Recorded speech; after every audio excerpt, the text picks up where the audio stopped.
नमस्कार दोस्तों, मैं विनोद शर्मा और आपका स्वागत है हमारे YouTube channel the plus point में। दोस्तों, आज की वीडियो में बताएंगे आपको कि किस तरीके से आप दाब के बारे में बता सकते हो और वायुमंडल दाब के बारे में। तो इन सभी टॉपिक के बारे में आज हम इस वीडियो में बात करने वाले हैं। तो आज हम बात करेंगे कि दाब किसे कहते हैं। ठीक है दोस्तों, तो किसी सतह पर किसी सतह के एकांक क्षेत्रफल पर लगने वाले बल को दाब कहते हैं। किसी सतह के एकांक क्षेत्रफल पर लगने वाले बल को दाब कहते हैं। तो दाब को हम पी से व्यक्त करते हैं। किससे? इसका जो सिंबल होता है वो होता है पी। ठीक है दोस्तों, तो पी, तो इसका एक सूत्र होता है दाब इज इक्वल टू पृष्ठ के लंबवत बल बट्टे पृष्ठ का क्षेत्रफल। तो ये formula P is equal to F upon A. ठीक है, P is equal to F upon A. तो दोस्तों, इसका जो मात्रक होता है वो मात्रक न्यूटन प्रति मीटर स्क्वायर होता है। यहाँ से देखो, एरिया का जो होता है मात्रक वो मीटर स्क्वायर होता है और एफ का तो तुम जानते हो न्यूटन होता है, तो इसलिए। और दोस्तों, इसे पास्कल भी कहते हैं, जिसे पी ए से प्रदर्शित करते हैं। ठीक है, अब बात कर लेते हैं कि वायुमंडलीय दाब क्या होता है। वायुमंडलीय दाब क्या होता है? तो वायुमंडलीय दाब पारे के 76 सेंटीमीटर लंबे कॉलम के द्वारा 0 डिग्री सेल्सियस पर 45 डिग्री अक्षांश पर समुद्र तल पर लगाया जाता है। यह एक वर्ग सेंटीमीटर अनुप्रस्थ काट वाले पारे के 76 सेंटीमीटर लंबे कॉलम के बराबर होता है। वायुमंडलीय दाब का जो ऐसा ही मात्रक होता है दोस्तों, वो होता है बार। क्या होता है? बार। तो एक बार बराबर होता है 10⁵5 न्यूटन प्रति मीटर स्क्वायर। एक बार बराबर कितना होता है? 10⁵5 न्यूटन प्रति मीटर स्क्वायर। तो एक बात और नोट हमने दे रखा है, पृथ्वी की सतह से ऊपर जाने पर वायुमंडल दाब घटता है। क्या होता है? पृथ्वी की सतह पर जैसे जैसे हम ऊपर जाते हैं वायुमंडलीय दाब क्या होता है? वो घटता जाता है। जिस कारण क्या होता है, जो हम पहाड़ी स्थान पर जाते हैं तो खाना बनाने में थोड़ी कठिनाई होती है, काफ़ी टाइम में बनता है, क्योंकि वहाँ पे वायुमंडलीय दाब कम लगता है। तो इस कारण, जैसे कि एक मैं एग्ज़ाम्पल दूं, यदि आप जैसे यहाँ से कोई कुरकुरे की पिन्नी लेके जाओ, पहाड़ी स्थान पर लेके जाओगे तो क्या होगा, वो जो कुरकुरे की जो पिन्नी होगी तो वो फूल जाएगी, क्योंकि उस पर वायुमंडलीय दाब कम लगेगा, जिस कारण वो मतलब फूल जाएगी। ठीक है दोस्तों, तो ये बहुत अच्छा एग्जाम्पल एक तरीके से। और दोस्तों, वायुमंडल की जो मापा जाता है वायुमंडल को, वो किससे मापा जाता है? बैरोमीटर से।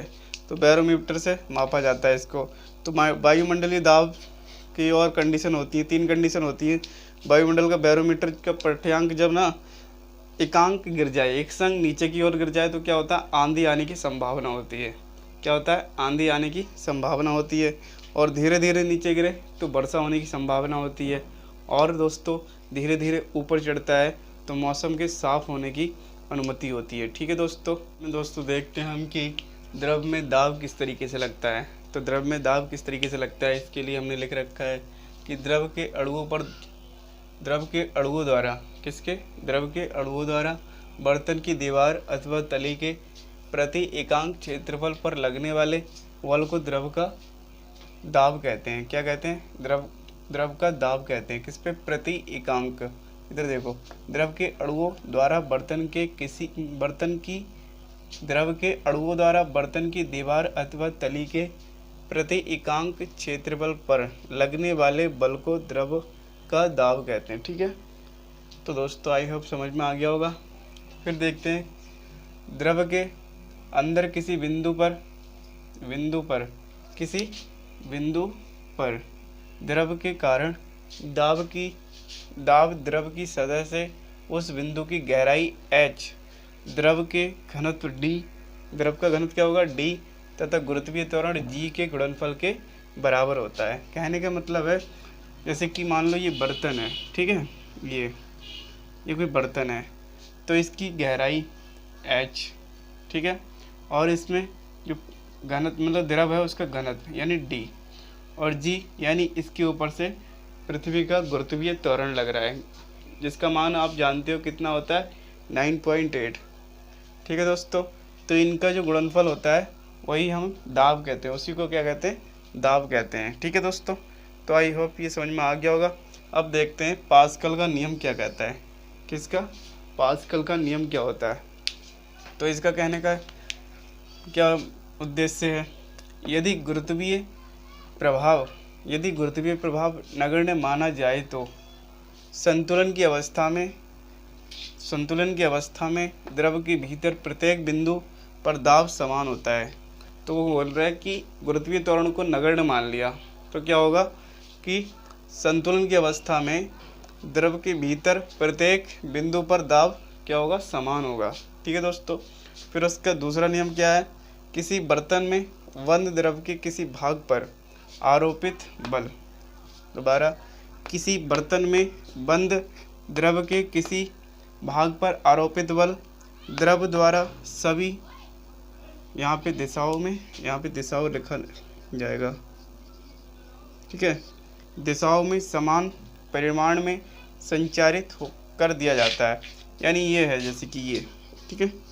तो मान लो 30, हमने इसमें 30 पास्कल का जैसे 3 न्यूटन का बल दे दिया तो क्या होगा कि ये इधर भी लगेगा, इधर भी लगेगा, इधर भी लगेगा, इधर भी समान तरीके से इसमें संचरित हो जाएगा, यानी समान भागों में इसको बांट दिया जाएगा। बिल्कुल।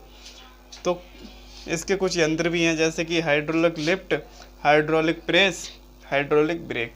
तो ये क्या है, इसके यंत्र हैं, इनके द्वारा मतलब ज़्यादा भारी चीज़ों को आसानी से इससे उठा सकते हो। तो ये हाइड्रोलिक ब्रेक होते हैं। हाइड्रोलिक ब्रेक क्या होता है कि जिसमें कोई द्रव्य भरा होता है। ठीक है। तो आई होप कि आपको समझ में आया होगा। तो मैं उम्मीद करता हूँ कि आपको वीडियो अच्छी लगेगी। यदि वीडियो अच्छी लगे तो हमारी वीडियो को लाइक कीजिएगा और हमारे चैनल को सब्सक्राइब कर सकते हो, क्योंकि हम लाते रहते हैं ऐसी वीडियो। तो जब तक के लिए जय हिंद।